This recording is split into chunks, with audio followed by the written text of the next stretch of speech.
hopefully gonna have a whole lot of fun today.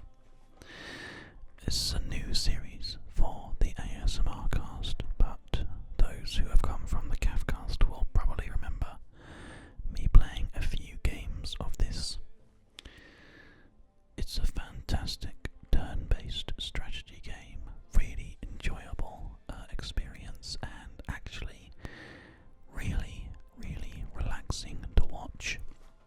It's a great way to just relax and chill out and enjoy yourself. So if you've never heard of this game before, if you've never seen this game before, and you're just here for the ASMR, you are in for a treat. And if not, and you're here for Civilization 5, then you're also in for a treat, because I love playing this game. I am playing a continents game on a standard map size with standard difficulty at standard game pace, so it's all completely just standardized. And I'm going to play as Ramesses II of Egypt, who gives us a plus 20% production bonus towards wonders, which is very, very exciting. You'll learn all about how this game works as we go, but the best way to imagine it is kind of like a big board game, but with like a lot of complicated stuff in it. it's just so good. Anyway, everybody else is starting completely random. We greet thee, O great let's get Ramesses, started. Pharaoh of Egypt, who causes the sun to rise and the Nile to flow, and who blesses his fortunate people with all the good things of life. O great Lord, from time immemorial your people lived on the banks of the Nile River, where they brought writing to the world, advanced mathematics, sculpture, and architecture. Thousands of years ago, they created the great monuments which still stand tall and proud. O Ramses, for uncounted years your people have endured as other petty nations around them have risen and then fallen into dust. They look to you to lead them once more into greatness. Can you honor the gods and bring Egypt back to a rightful place at the very center of the world? Can you build a civilization that will stand the test of time? I'm certainly going to try. There are a couple of bonus units, or at least one bonus unit and one bonus building that we get. And actually, there's quite a lot of benefit to the burial tomb, especially if we're going into faith. But we'll learn all about that as we go. Shall we begin our journey? Let's get started. So, the first thing I'm going to do is put the hex grid on, and then also show the resource icons. And to start off with, I'm going to show you guys yield icons as well. This is a good place to found a city. Food and resources are plentiful here. Press your Settlers Found City button. So, there are different advisors that are going to show us information like this, but essentially, most of the time, I'm going to not need to listen to them too much, because I have played this game a few different times, so I know a lot about how to play. Now, to start off with, we have cities which gain resources. You can see all these production and food and things. Eventually you'll see coin as well, like these ones over here. They are all resources which are going to gain stuff for us, but in order for us to gain those things, we need to have a city or have borders that are taking control, taking ownership of that area. So, if we found our city here, the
see that was a good move because it's found us 2 ruins.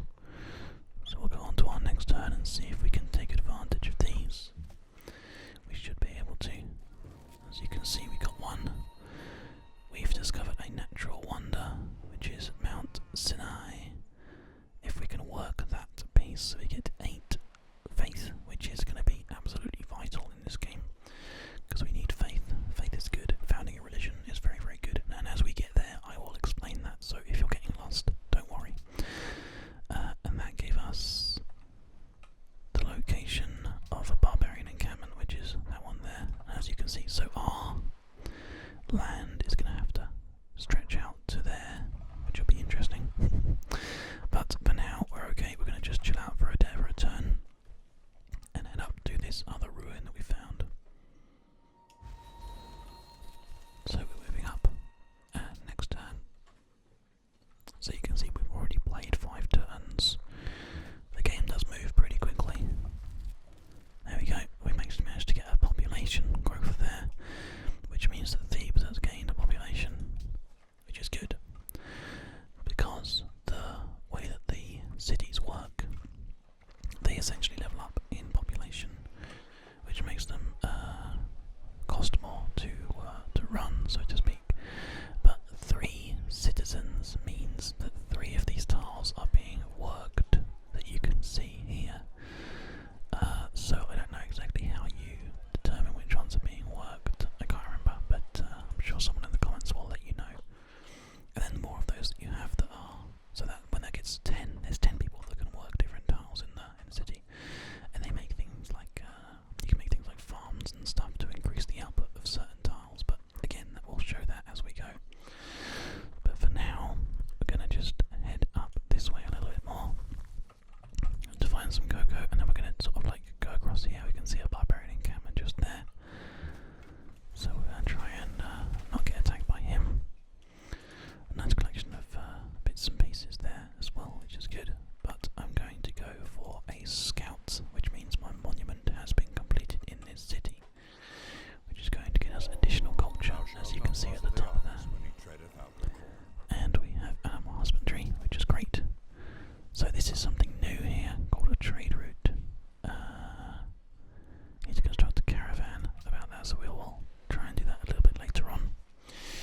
But fortunately we have been quite lucky. We have horses right next to our city, which is fantastic news, because as you have seen already, our special unit is a chariot, which obviously requires horses to be able to be made.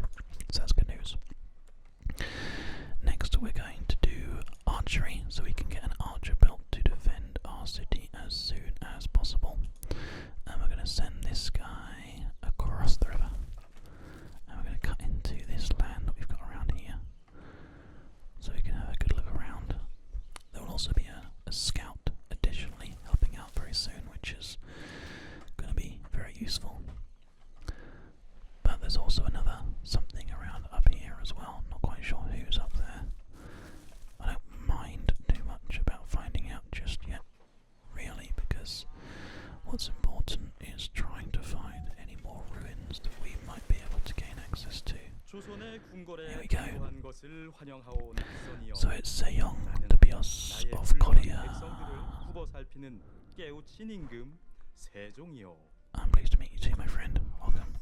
So there we go, we've met somebody, and now we also have this this scout who's going to go the opposite way and explore other stuff for us.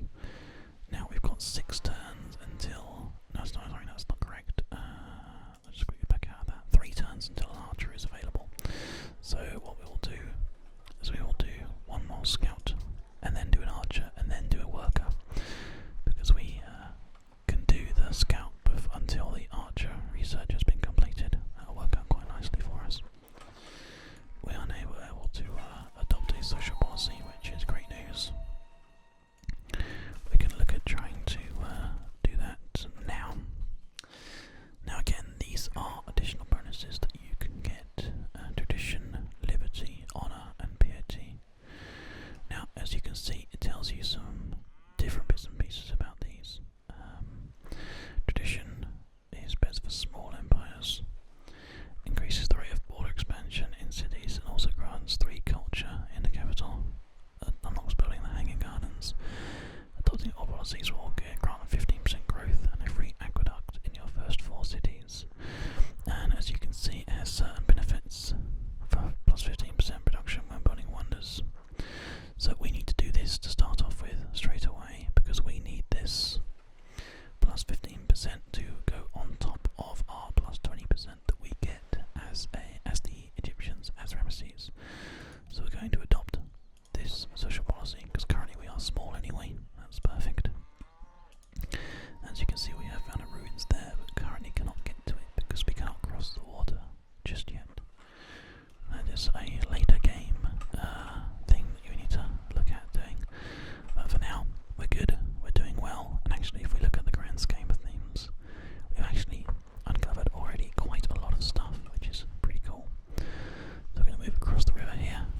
city anyway.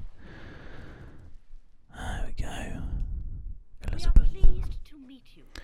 We are pleased to meet you too, Elizabeth. Thank you for stopping by. You carry on, as will I. Okay, so my scouts are being attacked, as you can see. We've managed to fend off that attack, which means we might be able to survive. But again, attacks are a turn-based thing. You'll just get the hang of this as we go, don't worry. So you can see that we are okay.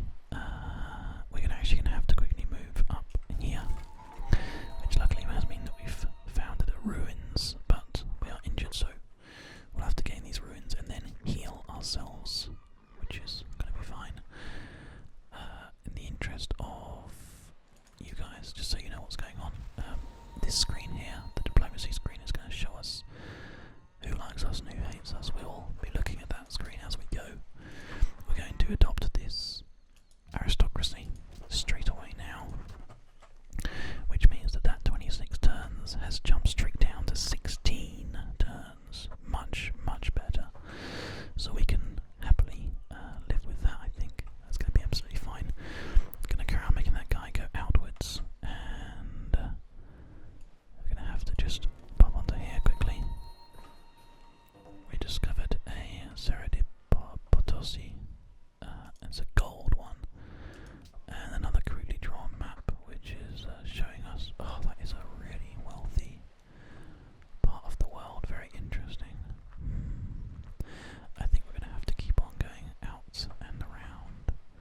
I can't see any extra ruins in the or around the fog, so let's go up here and keep on following it around. We might have to spend a bit of time attacking this barbarian encampment here with our warrior, because it's awfully close to our city, so we can do that. Now, I hope you've kind of had a bit of a chance to look at all the different production and growth and things that we have around us. I'm going to now turn it off because I don't feel like it needs to be on. I like having the resource ones on, which shows kind of roughly where things are. But if you're interested, you can see above where it says a unit needs orders, it does still show us all the resources of these different spots in the game. So just bear that in mind, and we'll have to just keep an eye out. Hopefully you can see where you think that I should be building cities and stuff. We slowly but surely will be looking at all that kind of stuff together. So I'm going to carry on moving up a little bit here. I can see there's